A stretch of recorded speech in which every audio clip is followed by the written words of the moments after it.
og ako ang kaparentihan o kauyaban. Gilabot na gyud. So karon mga kabars, ako ni i-share ang ayam kamyong. So ako na ni siyang gipakita sa inyo sa una, pero akong ibalik karon mga kabars para pod makakita mo giunsa nako pag luto ang ayam kamyong. So kaning recipe mga kabars, mali recipe ni siya mga kabars. So porbida mga kabars, kung ato ning sundo ning ilahang recipe, mapurdoy ka sa lamas lang daan mga kabars, kay perti maning daghana ning lamas aning kamyong mga kabars. Pero karon ako ni siyang giusab kararang pasok sa atong budget mga kabars ba.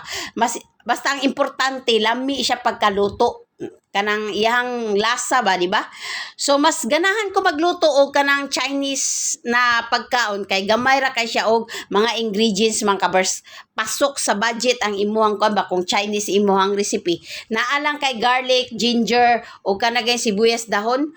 Pites na kay na diha mga kabars. Maura gyud ang ingredients pag Chinese na pagkaon. So ganahan kog Chinese food na lutoon kaysa Malay food.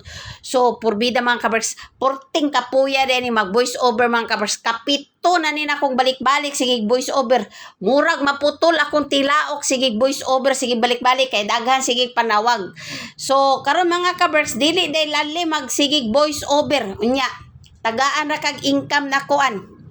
Di na lang ko magtel. So, maura to mga kabars. Maayong udto sa inyong tanan. O maura ni akong i-share sa inyo ha.